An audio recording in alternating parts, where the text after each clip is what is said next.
الحمد للہ وکفا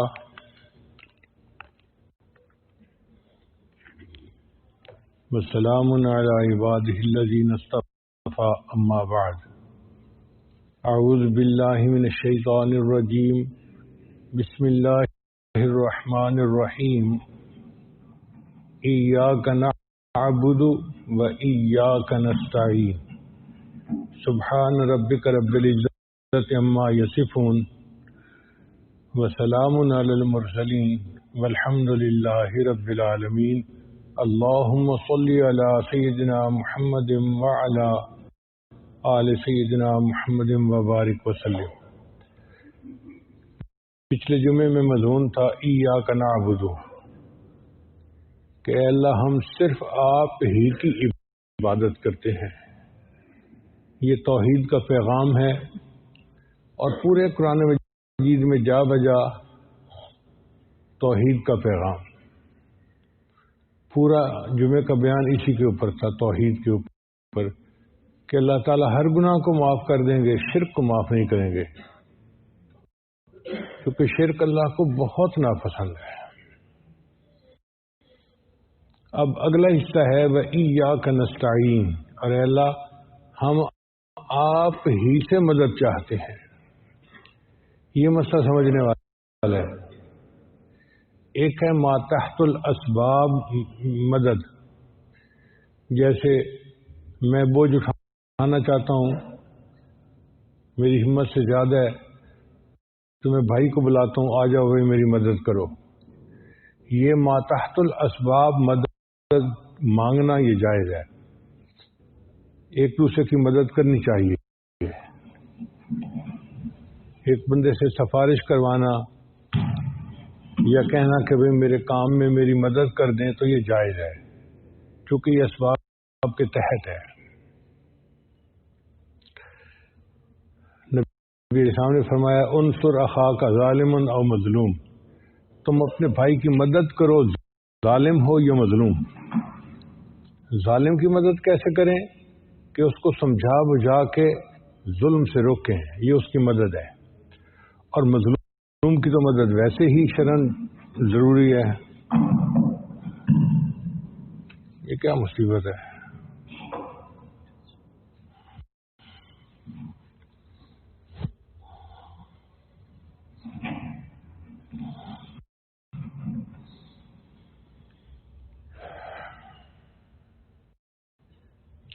شریعت نے حکم دیا تعاونوا علی البر والتقوی، نیکی اور تقوی کے کام میں ایک دوسرے کا تعاون کرو۔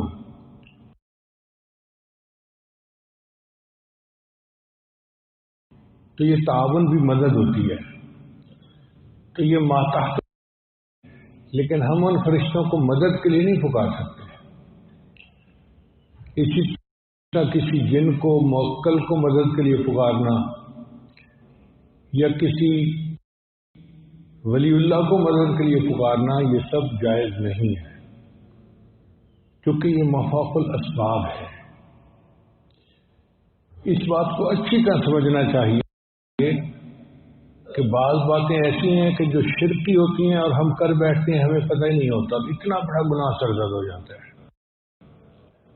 اللہ تعالیٰ یہ چاہتے ہیں کہ بندہ اگر مدد مانگے تو مجھ سے مانگے۔ اس کی مثال یوں سمجھیں کہ بیٹے کو جب کوئی ضرورت پڑتی ہے تو وہ اپنی ماں کو پکارتا ہے تو ماں خوش ہوتی ہے۔ اگر وہ ماں کو چھوڑ کر کسی اور کو پکارے تو ماں کو غصہ آئے گا کہ بیٹا میرا ہے اور اپنی مدد کے لیے پکارتا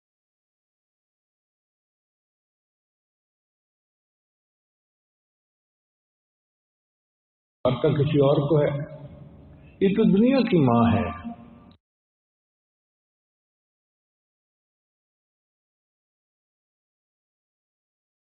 اللہ تعالیٰ تو اللہ تعالیٰ ہیں، انہوں نے ہمیں پیدا کیا، انہوں نے ہمیں رزق دیا، انہوں نے ہماری تربیت کی، ہر چیز ان کی طرف سے ہے۔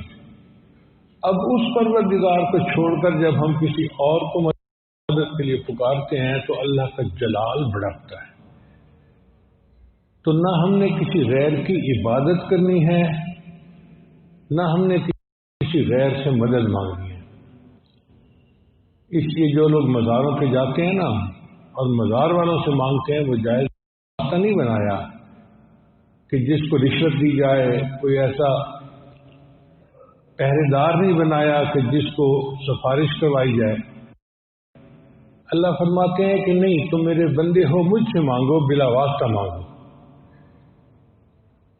اب بات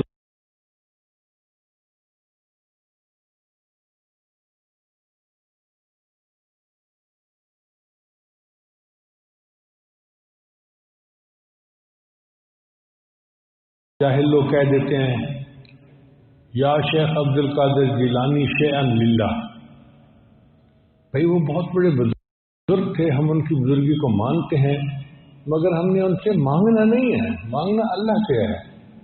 یہ بات سمجھ آ گئی تو پھر نقطہ حل ہو گیا۔ عبادت کس کی کرنی ہے؟ اللہ کی۔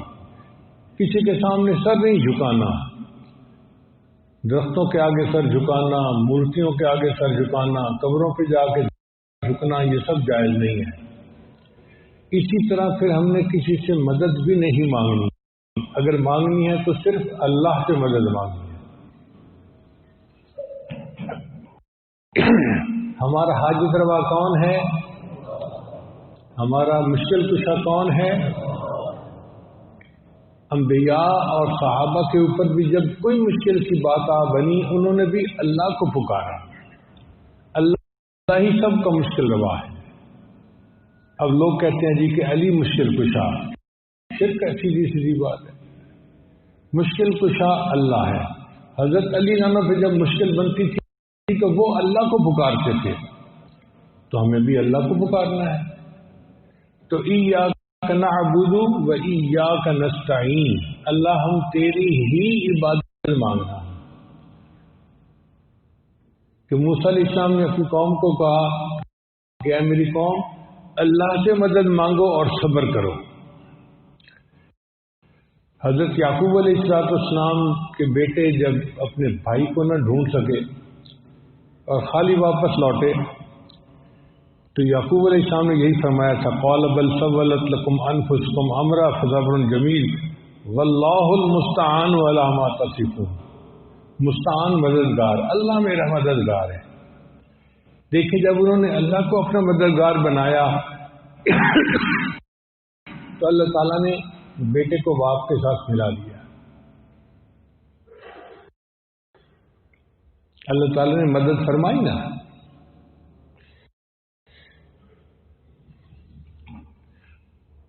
تو یہ ایک بات ذہن میں بٹھا لیجئے کہ مدد کس سے مانگنی ہے؟ اللہ سے مانگنی ہے۔ چنانچہ حدیث پاک میں آتا ہے کہ جو بندہ دوسروں کے سامنے ہاتھ پھیلاتا ہے اپنے رزق کے معاملے میں، اللہ اس کو مخلوق کے رحم و کرم پہ چھوڑ دیتا ہے۔ اچھا تو نے میرے سوا کسی اور کے سامنے ہاتھ پھیلایا، اب تو جان اور یہ جانے، اور پھر وہ بندہ ذلیل ہوتا ہے، دھکے کھاتا ہے۔ اللہ تعالیٰ نے داؤد علیہ السلام کی طرف وحی نازل فرمائی، ما من عبد یعتصم بی دون خلقی، کہ جو بندہ صرف میری پناہ میں آ جاتا ہے، فَيَكِيدُهُ السَّمَاوَاتُ وَالْأَرْضُ إِلَّا جَعَلْتُ لَهُ مَخْرَجًا، پھر زمین اور آسمان بھی اس کے خلاف منصوبے بنائیں تو میں اس بندے کے نکلنے کے لیے راستہ بنا دوں گا۔ یعنی اگر ساری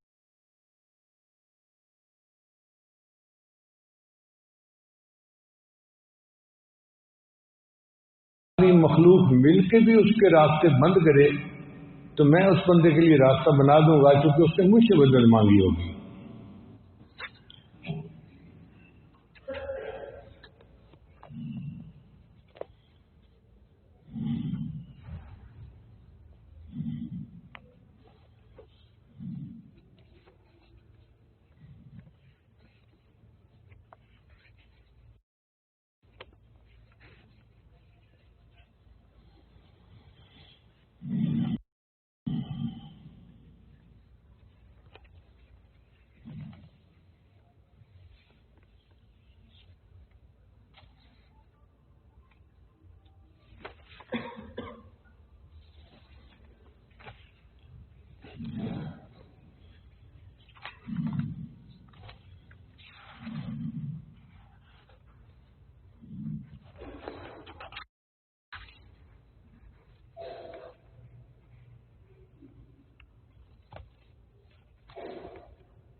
ایک بادشاہ گزرا ہے، اس کا نام تھا نمرود. وہ خدائی کا دعویٰ کرتا تھا. اس کے زمانے میں جو پیغمبر اسلام تھے ان کا نام تھا ابراہیم علیہ السلام. تو ابراہیم علیہ السلام کو موقع ملا، انہوں نے سارے بتوں کو توڑ دیا. قوم گئی تھی میلے میں، تو پیچھے انہوں نے کلہاڑا لیا اور بت خانے میں جتنے بت تھے فجعلہ جزازا الا کبیرا، سب کے ٹکڑے ٹکڑے کر دیے. اور جو ان کا بڑا تھا نا بت، اس کو کچھ نہیں کہا، اور اس کے کندھے پہ کلہاڑا جو ہے وہ لگا دیا اور نکل آئے. اب قوم جب میلے سے واپس آئی تو انہوں نے اپنے بتوں کا حال دیکھا کہ ٹکڑے ٹکڑے ہوئے پڑے ہیں. انہوں نے کہا کہ یہ کون کر سکتا ہے؟ ایک آدمی نے کہا کہ انا سمعنا فتى یذکرہم یقال لہ ابراہیم، ہم نے ایک نوجوان سے سنا ہے ان بتوں کے خلاف باتیں کرتا تھا، اس کا نام تھا ابراہیم، اس کا پتہ کرو. چنانچہ ابراہیم علیہ السلام کو پکڑ لیا گیا. بادشاہ نے کہا بتاؤ جی کیا تم نے یہ کام کیا ہے؟ کہ ابراہیم علیہ السلام نے کہا کہ دیکھو جی اسلحہ کہاں سے برآمد ہوا؟ کہ بڑے کے کندھے سے. کہ پھر پوچھو اس سے، جہاں سے اسلحہ برآمد ہو اسی نے کارروائی کی ہوگی نا. تو وہ کہنے لگے کہ نہیں یہ تو بولتے نہیں، یہ تو کچھ کر نہیں سکتے. تو ابراہیم علیہ السلام نے کہا جب بولتے نہیں کچھ کر نہیں سکتے تو تم نے ان کو کیوں خدا بنایا؟ ایسا خراب ہوتا ہے کہ جن سے حاجات مانگتا ہے کہتا ہے کہ ان کی مدد بھی ہم کریں گے. کوئی چھوٹا خدا، کوئی بڑا خدا، کوئی لکڑی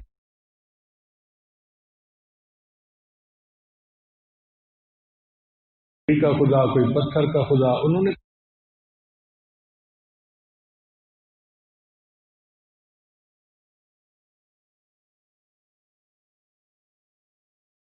کئی خدا بنائے ہوئے تھے. تو بہرحال بادشاہ نے اعلان کر دیا کہ ابراہیم علیہ السلام کو آگ میں ڈالنا ہے. چنانچہ بادشاہ کے منادی تھا، اس نے اعلان کیا کہ لوگوں تم ابراہیم کی چتا کے لیے لکڑیاں اکٹھی کرو، ہر چھوٹا ہر بڑا، اور اگر کوئی اس میں لکڑی اکٹھی نہیں کرے گا تو ہم اس کو بھی آگ میں ڈال دیں گے. اب جب بادشاہ کی طرف سے یہ اعلان ہوا تو پھر لوگ جوک در کو لکڑیاں لے کے آتے اور انبار لکڑیوں کا لگا دیا، حتیٰ کہ وہ انبار پہاڑ کے برابر ہو گیا. مفسرین نے لکھا ہے کہ اس دور کی عورتیں منت مانتی تھیں اگر میرا بیٹا صحت یاب ہو گیا تو ابراہیم کی چتا میں اتنے من لکڑی ڈالوں گی. اس طرح لوگوں نے لکڑیاں ڈالی. جب لکڑی کا پہاڑ بن گیا تو انہوں نے ایک پہاڑ کے اوپر ایک منجنیق لگائی اور لکڑی کو آگ لگائی. اب وہ تو آگ کا پہاڑ تھا. چنانچہ ابراہیم علیہ السلام کو ایک جھولے میں بٹھایا گیا اور جھولے میں بٹھا کے انہوں نے ان کو آگ کے اندر ڈالنا چاہا. اب ایک طرف آگ جل رہی ہے اور دوسری طرف ابراہیم علیہ السلام دیکھ رہے ہیں اپنی آنکھوں سے کہ مجھے ابھی آگ لو اگر قبول کرتا ہے تو بارش کے فرشتے نے آ کے ان سے کہا کہ کیا میں اس آگ کو ٹھنڈا کر دوں؟ کہ کوئی ضرورت نہیں،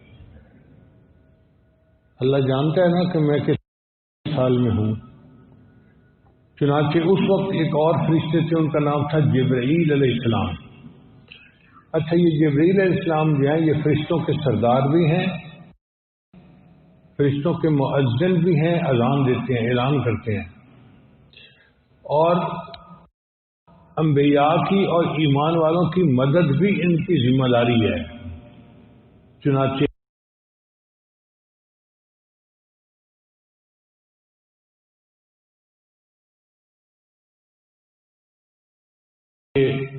غزوہ بدر میں جو فرشتے آئے وہ جبرائیل علیہ السلام کی عمارت کے اندر آئے. انبیاء پر جب اللہ نے مدد بھیجی تو جبرائیل علیہ السلام ہی مدد لے کر آئے. یہ ان کا چارٹر آف ڈیوٹی تھا. تو جبرائیل علیہ السلام نے جب یہ منظر دیکھا انہوں نے عرض کیا یا اللہ آپ کا خلیل آگ میں ڈالا جا رہا ہے آپ مجھے اجازت دیں تو میں ان کی مدد کروں.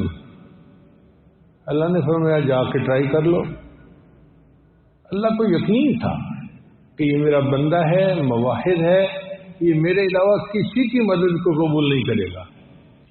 چنانچہ جبریل السلام آئے اور انہوں نے آ کے کہا اللہ کا حاجہ، کیا آپ کو میری مدد کی ضرورت ہے؟ What can I do for you? Can I help you? جیسے بندہ دوسرے سے پوچھتا ہے نا، تو جبریل السلام نے یہ پوچھا کین آئی ہیلپ یو؟ تو آگے ابراہیم علیہ السلام نے فرمایا اما الیک فلا. اگر تیرا مسئلہ ہے نا کہ تو میری مدد کے لیے آئے تو مجھے تیری مدد کی کوئی ضرورت نہیں. پھر جبریل السلام نے کہا اچھا اے اللہ کے خلیل، آپ اللہ سے خود مدد مانگ لیجئے. تو ابراہیم علیہ السلام نے جواب دیا حسبی من سؤالی علمہ بحالی، کہ مجھے اب اللہ سے مانگنے کی ضرورت بھی نہیں ہے، اس لیے کہ اللہ کو پتہ ہے کہ میں کس حال میں ہوں. اور وجہ کیا تھی؟ وجہ یہ تھی، محدثین نے لکھا ہے کہ ابراہیم علیہ السلام نے منجنیق میں بیٹھتے ہوئے یہ دعا کی تھی، اللہ آپ ہی آسمان میں اکیلے ہیں اور میں بھی زمین میں اکیلا ہوں، تیرے جیسا کوئی معبود نہیں اور میرے جیسا دنیا میں کوئی موحد نہیں. تو خالق ہے، اکیلا ہے، میں مخلوق ہوں، تیرا بندہ ہوں اور اکیلا ہوں. دنیا میں سارے مشرک ہیں، میں اکیلا ہوں تیری عبادت کرنے والا. اے اللہ، میں اب اپنے معاملے کو آپ کے سپرد کرتا ہوں. حسبی اللہ و نعم الوکیل، نعم المولا و نعم النصیر. انہوں نے یہ آیت پڑھی تھی. اب یہ آیت پڑھ کے انہوں نے اپنا مقدمہ اللہ کے سپرد کر دیا تھا. چنانچہ جب وہ اپنا مقدمہ اللہ کے سپرد کر چکے تھے تو جبریل السلام نے کہا جی کہ آپ اللہ سے مدد مانگیے. کہا نہیں، اللہ کو پتہ ہے میں جس حال میں ہوں. جب اللہ کو پتہ ہے تو اب مجھے مانگنے کی ضرورت نہیں ہے. خواجہ غلام فرید رحمۃ اللہ فرماتے ہیں جے سونا میرے دکھ وچ راضی تے میں سکھ نو چلے ڈاواں. اگر اللہ میرے دکھ پہ مجھ سے راضی ہے تو مجھے سکھ کی کوئی ضرورت نہیں ہے. انہوں نے بھی کہا کہ اگر اللہ کو پتہ ہے کہ میں اس حال میں ہوں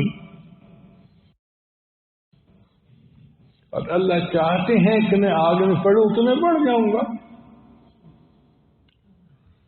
اب آپ اندازہ لگائیے کہ یہ ہے ایاک نستعین کہ اسباب تو ایک طرف رہے، ما فوق الاسباب کی جتنی قوتیں تھی سب کی نفی کر دی اور توجہ صرف اللہ کی طرف رکھی. انی وجہت وجہی للذی فطر السماوات والارض حنیفا وما انا من المشرکین.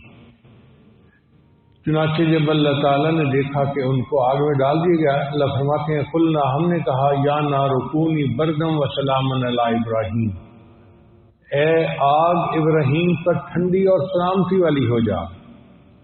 محسن نے نقطہ لکھا ہے کہ اگر اللہ تعالیٰ یہ فرماتے کہ ٹھنڈی ہو جا تو شاید وہ اتنی ٹھنڈی ہوتی کہ جیسے برف فریز ہو جاتی ہے، تکلیف ہوتی. اللہ نے فرمایا نہیں، بردم و سلاما، سلامتی والی. اس کا مطلب یہ کہ تو ٹھنڈی ہو جا اور ایئر کنڈیشن بن جا جو راحت پہنچاتا ہے. تو ابراہیم علیہ السلام 40 دن اس آگ کے اندر رہے اور آگ ان کے لیے ایئر کنڈیشن بنی رہی. اللہ تعالیٰ نے ان کو آگ سے محفوظ کر دیا.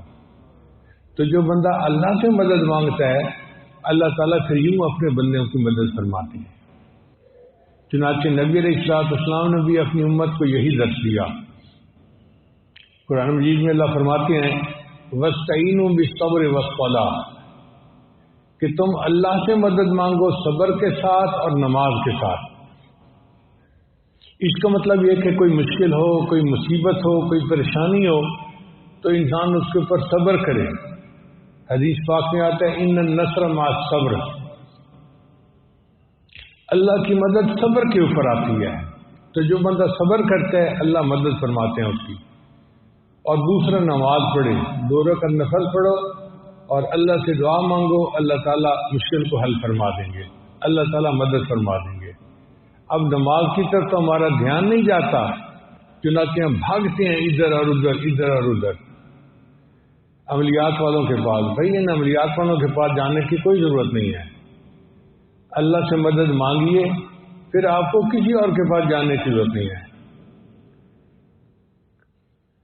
ہمارا ایک کلاس فیلو تھا، وہ کہتا تھا کہ میرا باپ رات کو عمل کرتا ہے اور 40,000 دفعہ یا شیطانوں کا ورد کرتا ہے. تو میں حیران ہو گیا سن کے. میں نے پوچھا کہ یار یا شیطانوں کو پکارتا ہے تو یہ تو کفر ہے. کہتا ہے جی اس طرح وہ کہتا ہے کہ پھر شیطان میرا موکل بن کے میری مدد کرتا ہے. تو یہ عامل لوگ یا شیطانوں کی اتنی تصویر کرتے ہیں 40,000 دفعہ، اور ہم ان کے پاس جاتے ہیں اپنی مرادوں کے لیے. اس لیے ہمارے حضرت ہم فرماتے تھے عامل نہ بننا کامل بننا، عامل نہ بننا کامل بننا. تو عملیات والوں کے پیچھے جانے کی کوئی ضرورت نہیں. اور یہ جو ذہن میں لوگوں کے ہوتا ہے نا جی کاروبار بڑا اچھا تھا جی، لگتا ہے کسی نے کاروبار باندھ دیا. او خدا کے بندے کیوں کسی کو چھوٹا خدا بناتے ہو؟ کوئی ہمارا کاروبار نہیں باندھ سکتا، کوئی ہمیں نقصان نہیں پہنچا سکتا، کوئی کچھ نہیں کر سکتا. جب تک اللہ نہ چاہے تو توجہ اللہ کی طرف رہنی چاہیے.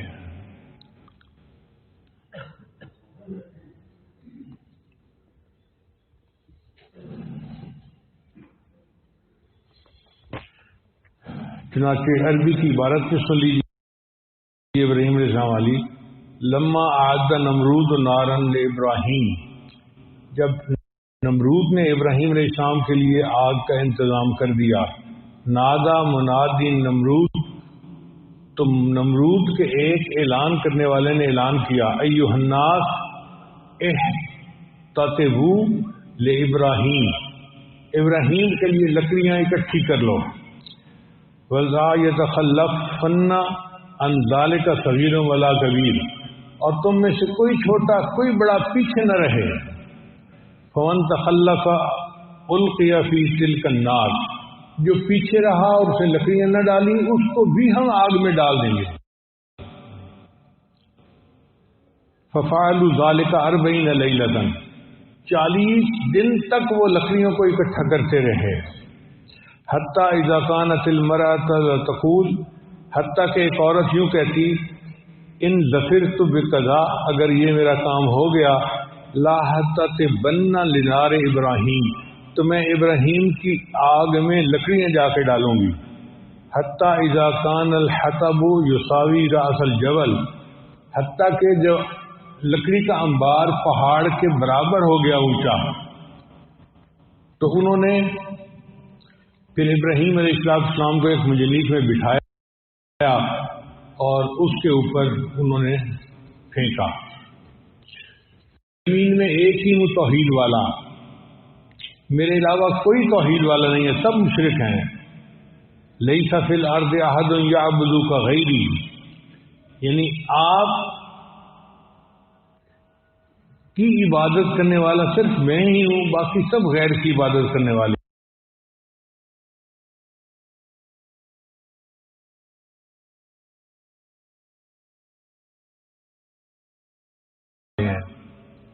حسبی اللہ و نعم الوکیل، میرے لیے اللہ کافی ہے اور وہ میرا بہترین وکیل ہے. ثم رمی بہ، پھر ان کو آگ کے اندر ڈالا گیا، پھینکا گیا. فاستقبلہ جبریل، تو جبریل علیہ السلام ان کے سامنے آئے ہیں. فقال، کہا یا ابراہیم، اے ابراہیم علیہ السلام، اللہ کا حاجہ، کیا آپ کو میری ضرورت ہے؟ What can I do for you, can I help you? فقال لہو، تو ابراہیم علیہ السلام نے اسے جواب دیا اما الیک فلا، نہیں، اگر تیرا معاملہ ہے تو مجھے تیری کوئی حاجت نہیں. فقال جبریل، تو جبریل علیہ السلام نے کہا سل ربک، اپنے رب سے مانگ لیجئے، اپنے رب سے مدد مانگیے. فقال، ابراہیم علیہ السلام نے جواب دیا حسبی من سؤالی علمہ بحالی، کہ اللہ کو چونکہ معلوم ہے میں کس حال میں ہوں، اس چیز نے مجھے سوال کرنے سے بھی روک دیا ہے۔ اللہ کو پتہ ہے جب میں کس حال میں ہوں تو بس کافی ہے۔ تو آپ اندازہ لگائیے کہ اللہ تعالیٰ نے ابراہیم علیہ السلام کو ایسی توحید عطا فرمائی تھی، اس لیے اللہ نے ان کو اپنا خلیل بنایا تھا۔ چنانچہ نبی علیہ السلام نے بھی وہی درس دیا جو خلیل علیہ السلام نے درس دیا تھا کہ آپ صلی اللہ علیہ وسلم نے فرمایا، اے لوگو استعینوا باللہ، اللہ سے مدد مانگو، ایاک نعبد و ایاک نستعین، ہم اللہ سے ہی مدد مانگتے ہیں اور اللہ ہی کو پکارتے ہیں۔ اللہ تعالیٰ اتنا خوش ہوئے ابراہیم علیہ السلام کے اس کام پر کہ اللہ نے فرمایا کہ وہ ابراہیم الذی وفا، اور ابراہیم میرا بڑا وفادار نکلا۔ خوش ہوتے ہیں نا جیسے بندہ، اللہ تعالیٰ کو اتنی خوشی ہوئی ابراہیم کے اس عمل سے کہ اللہ نے فرمایا وہ ابراہیم الذی وفا۔ اللہ نے یہ وفا کا لفظ موسیٰ علیہ السلام کے لیے نہیں کہا، کسی اور پہلے پیغمبر کے بارے میں نہیں کہا، ابراہیم علیہ السلام کے لیے کہا، چونکہ انہوں نے ثابت کر دیا کہ وہ اللہ کے علاوہ کسی اور طرف توجہ کرنے والے تھے ہی نہیں۔ ایاک نستعین کی صفت ان کے اندر پھوٹ پھوٹ کر بھری تھی۔ اللہ نے ان کے لیے یہ بہترین خطاب کیا، ابراہیم تو میرا بڑا وفادار نکلا۔ اب فرق کا اندازہ لگائیں، ہم مخلوق سے مانگتے ہیں، ایک دفعہ مانگتے ہیں کوئی دے دیتا ہے، دوسری دفعہ مانگتے ہیں وہ بہانہ کر دیتا ہے، تیسری دفعہ مانگتے ہیں وہ کنی کترا جاتا ہے، چوتھی دفعہ مانگتے ہیں وہ سرے سے بولنا ہی چھوڑ جاتا ہے، کہتا ہے یار یہ بھی کوئی دوست ہے، ہر وقت ہی مانگتا رہتا ہے۔ یہ مخلوق کا حال ہے۔ اور اللہ تعالیٰ کا معاملہ دیکھیے، ایک دفعہ مانگو اللہ دیتے ہیں، دوسری دفعہ مانگو اللہ دیتے ہیں، تیسری دفعہ مانگو دیتے ہیں، 100 دفعہ مانگو دیتے ہیں، 1000 دفعہ مانگو دیتے ہیں، لاکھ دفعہ مانگو دیتے ہیں۔ جو بندہ ہر چیز اللہ سے مانگے، ہر وقت اللہ سے مانگے، اللہ اس کو اپنا ولی، اپنا دوست بنا لیتے ہیں۔ اللہ فرماتے ہیں یہ بندہ میرے سوا کسی اور سے مانگتے نہیں، یہ میرا ولی ہے۔ تو مانگنے کا مزہ تو اللہ سے ہے، اس لیے بیمار ہو تو اللہ سے شفا مانگیں، کوئی مصیبت کوئی پریشانی ہو تو اللہ کی طرف رجوع کریں۔ ایاک نستعین، اس میں ہمارے لیے بہت بڑا سبب ہے۔ چنانچہ نبی علیہ الصلوۃ والسلام نے ہمیں یہ دعا سکھائی۔ ہم وطر کے شروع میں دعا مانگتے ہیں، اللہم انا نستعینک ونستغفرک ونؤمن بک ونتوکل علیک۔ تو ہم مدد کس سے مانگتے ہیں؟ اللہ سے مانگتے ہیں۔ نبی علیہ السلام نے صحابہ کو یہ بات سکھائی، اور صحابہ کا تو یہ حال تھا کہ ما تحت الاسباب بھی مدد نہیں مانگتے تھے۔ اگر سواری پہ سوار ہیں اور ہاتھ سے کوڑا نیچے گر گیا تو وہ دوسرے کو نہیں کہتے تھے یار یہ مجھے اٹھا کے دینا، خود نیچے اترتے تھے، کوڑا اٹھا کے پھر سواری پہ سوار ہوتے تھے۔ اللہ کے محبوب نے ان کو ایسا بنا دیا تھا، کسی کے سامنے ہاتھ پھیلانے کا تو سوال ہی پیدا نہیں ہوتا تھا، ان کے ہاتھ فقط اللہ کے سامنے پھیلتے تھے۔ چنانچہ وہی سبق عمر بن عبدالعزیز رحمۃ اللہ علیہ نے حسن بصری رحمۃ اللہ کی طرف لکھا کہ جب تمہیں مانگنا ہو اللہ سے مانگنا، اگر تم کسی غیر سے مانگو گے تو اللہ تمہیں اس کے رحم و کرم پہ چھوڑ دیں گے کہ تو جان اور تیرا کام جانے۔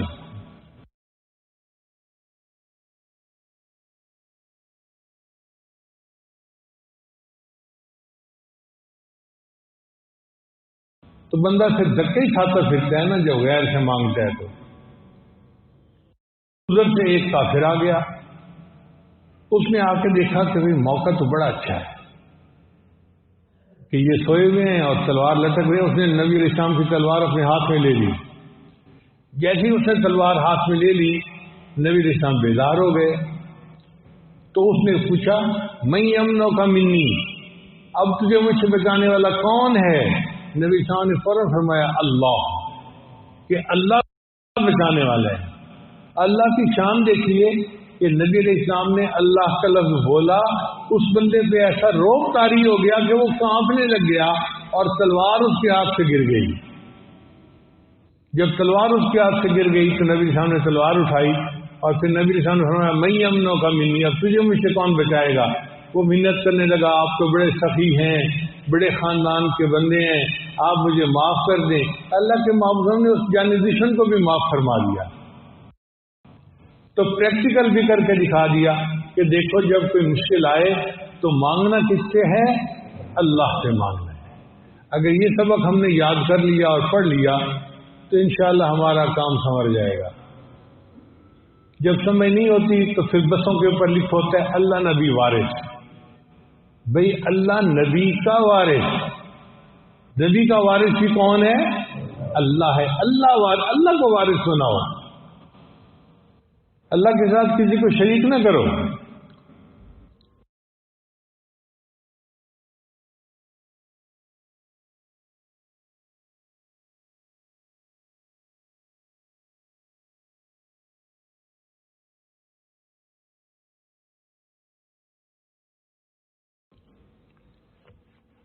اور شیطان کی کوشش یہی ہوتی ہے، اللہ کتنا بہترین مولا ہے اور کتنا بہترین مددگار ہے۔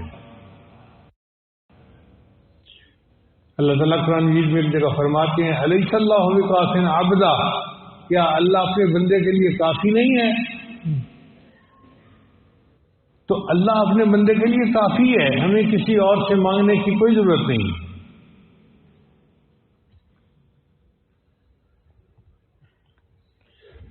ٹوٹے رشتے وہ جوڑ دیتا ہے، بات رب پہ جو چھوڑ دیتا ہے۔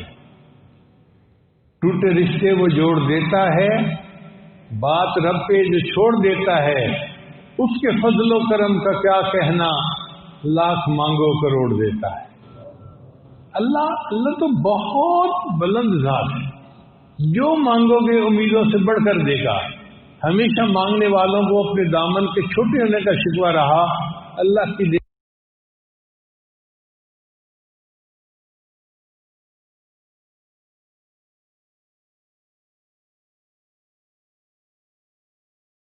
تو بہت بڑی ہے، بہت بڑی ہے۔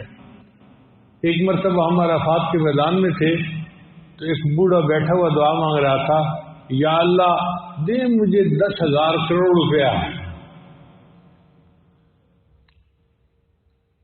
اب عرفات کا میدان ہے اور دعا کا وقت ہے، تو بوڑھے نے دعا مانگی، اے اللہ دے مجھے 10,000 کروڑ روپیہ۔ تو لاہور کا ایک نوجوان تھا، وہ کہتا ہے بابا جی اتنے؟ کہتے پتر تیرے کو نہیں منگے، اللہ کو منگے نہیں، تو کیوں پریشان ہو رہے ہیں؟ تیرے کو منگے نہیں، اللہ کو منگے نہیں، جتنے مرضی منگا۔ تو اللہ تعالیٰ تو ایسی ذات ہے، جو چاہو اللہ سے مانگو اللہ دیتا ہے۔ حتیٰ کہ اگر جوتے کا ٹوٹا ہوا تسمہ اللہ سے مانگو اللہ پھر بھی خوش ہو کے دیتا ہے، اور زمین آسمان کے خزانے اللہ سے مانگو اللہ پھر بھی وہ دیتا ہے۔ تو مانگنے کا مزہ تو اللہ کی ذات سے ہے۔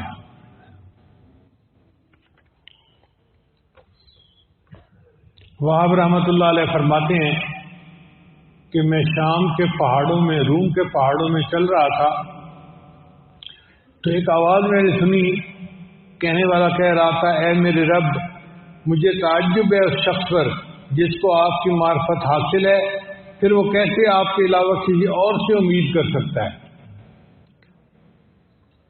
پھر دوسری مرتبہ اس نے آواز لگائی، اے میرے رب مجھے تعجب ہے اس شخص پر جسے آپ کی معرفت حاصل ہے، پھر وہ کیسے تیرے علاوہ کسی اور سے مدد مانگتا ہے۔ پھر تیسری آواز آئی، اے میرے رب مجھے تعجب ہے اس شخص پر جسے تیری معرفت حاصل ہے، پھر وہ دوسروں کو راضی کرنے کے لیے کیسے تجھے ناراض کر سکتا ہے۔ وہ شخص کہتا ہے کہ میں نے آواز لگا کر پوچھا کہ اے آواز دینے والے تو جن ہے یا انسان ہے؟ تو اس نے جواب دیا کہ میں ہوں تو انسان،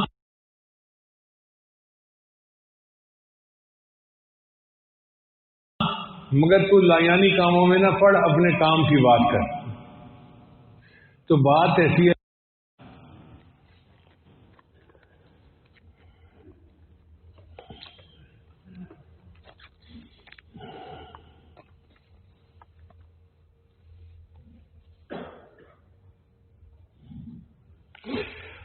اوف بن مالک اشعری فرماتے ہیں کہ نبی علیہ السلام نے کچھ صحابہ کو اس بات پر بیعت لی کہ ہم کس سے کوئی چیز نہیں مانگیں گے. یعنی صحابہ کو کہا کہ بیعت کرو کہ تم کسی سے کچھ نہیں مانگو گے. تو نبی علیہ السلام نے اس بات کی تعلیم بھی دی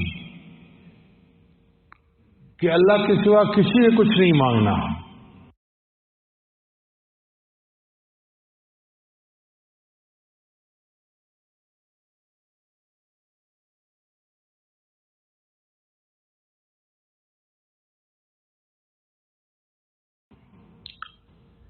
اس لیے جب بدر کے میدان میں صحابہ کرام کفار کے سامنے آئے تو یہ نہتے تھے، وہ لوہے میں ڈوبے ہوئے تھے. یہ 313 تھے، وہ 1000 تھے. صحابہ کرام کہتے ہیں کہ جب ہم نے دیکھا کافروں کو اپنے سامنے تو ہمیں یوں لگتا تھا کأنما یساقون الی الموت وہم ینظرون، کہ ہمیں تو موت کے منہ میں دھکیلا جا رہا ہے، ان کے سامنے لا کے کھڑا کر رہے ہیں. ایک طرف تلواریں ہاتھ میں اور ایک طرف کچھ بھی نہیں ہاتھ میں. تو یہ تو مودی گاجر کی طرح کترنے والی بات ہو گئی نا. مگر نبی علیہ السلام نے اللہ سے مدد مانگی. اللہ فرماتے ہیں اذ تستغیثون ربکم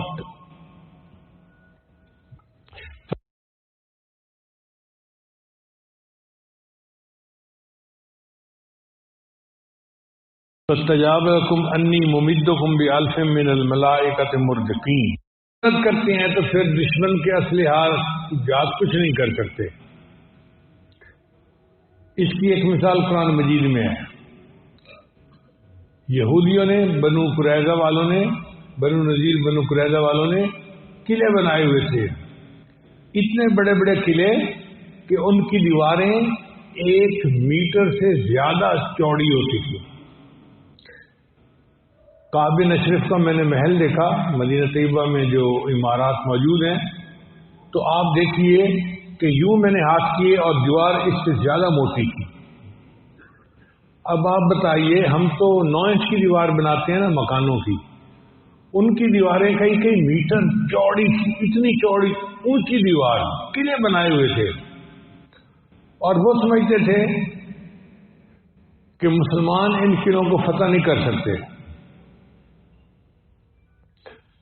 اور مسلمان بھی سمجھتے تھے کہ ان قلعوں کو فتح کرنا مشکل کام ہے. مگر اللہ کی شان دیکھیے، اللہ تعالیٰ نے ان کافروں کے دلوں میں مسلمانوں کا رعب پیدا کر دیا. آپس میں بیٹھ کے مشورہ کرنے لگے، یار یہ مسلمان جہاں جاتے ہیں کامیابی ان کے قدم چومتی ہے، ایسا نہ ہو کہ کسی دن ہماری طرف آ گئے تو ہمارا کیا بنے گا. ان کا کہ اس کا بہتر طریقہ یہ ہے کہ اپنی عورتوں کو اور اپنے مال کو پہلے ہی یہاں سے نکال دو. چنانچہ انہوں نے اپنے ہاتھوں سے اپنے گھر خالی کرنے شروع کر دیے. جب مسلمانوں کو پتہ چلا تو مسلمان آئے اور انہوں نے بھی ان کے نکلنے میں مدد کی، بغیر لڑائی کے ان کو فتح کروا دیا. اب ذرا سنیے قرآن عظیم الشان. اللہ تعالیٰ فرماتے ہیں هو الذی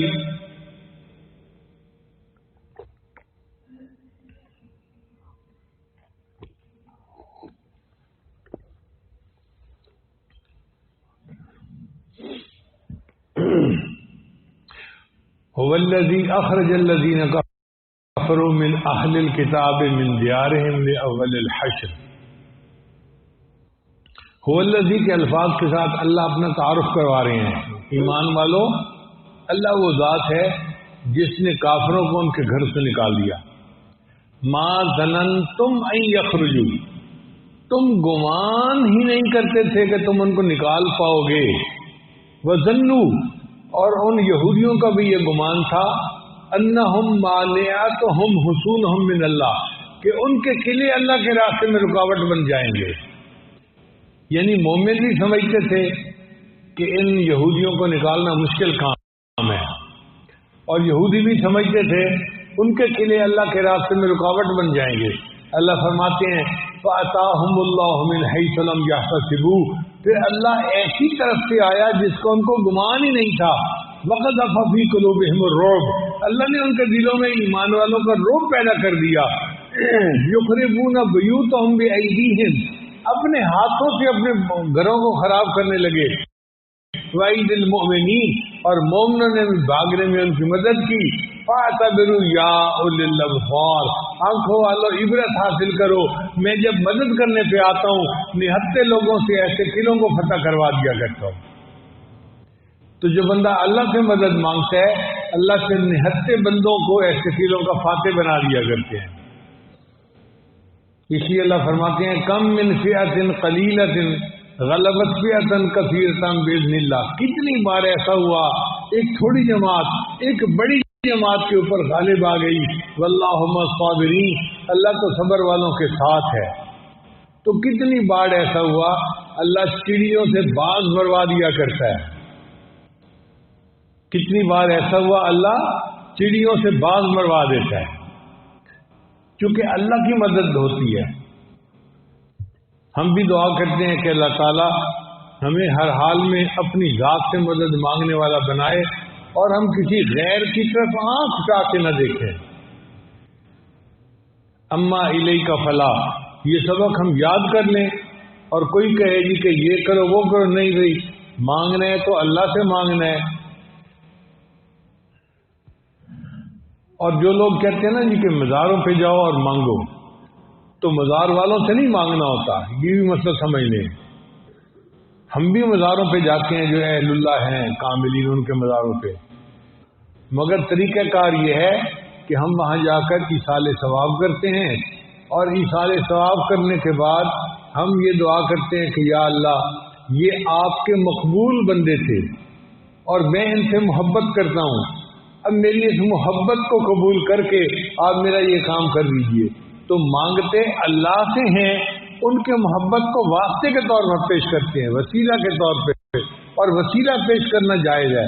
اللہ فرماتے ہیں وابتغوا الیہ الوسیلہ، اللہ کی طرف تم وسیلہ ڈھونڈو نیک اعمال کا، اولیاء کی محبت کا.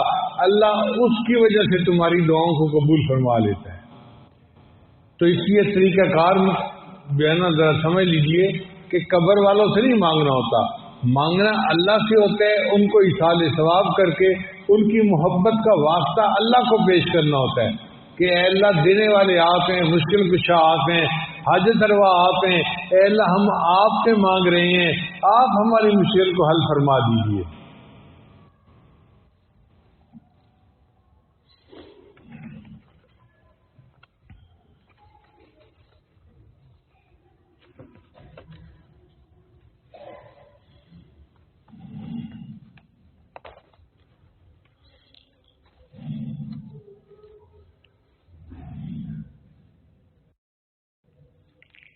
عن ابن عباس رضی اللہ تعالی عنہ قال كنت خلف رسول اللہ صلی اللہ علیہ وسلم.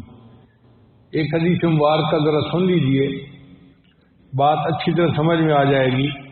عبداللہ ابن عباس نے فرماتے ہیں کہ میں نبی علیہ السلام کے سواری میں ان کے پیچھے سوار تھا. جیسے سائیکل موٹر پہ دو بندے بیٹھے ہوتے ہیں نا، ایک آگے ایک پیچھے، تو نبی علیہ السلام سواری پہ آگے سوار تھے اور پیچھے عبداللہ ابن عباس سوار تھے. وہ فرماتے ہیں فقال یا غلام، نبی السلام نے فرمایا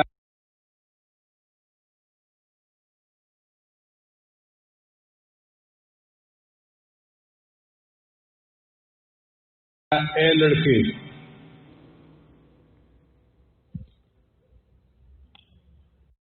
سامنے پائے گا، اذا سالت فاسأل اللہ، اور جب تجھے مانگنا ہو تو اللہ سے مانگنا. دیکھیے نبی علیہ السلام کیا تعلیم دے رہے ہیں کہ اے لڑکے اگر مانگنا ہو تو اللہ سے مانگنا. اذا سالت فاسأل اللہ واذا استعنت فاستعن باللہ، اور اگر تجھے مدد مانگنی ہو تو اللہ سے مدد مانگنا.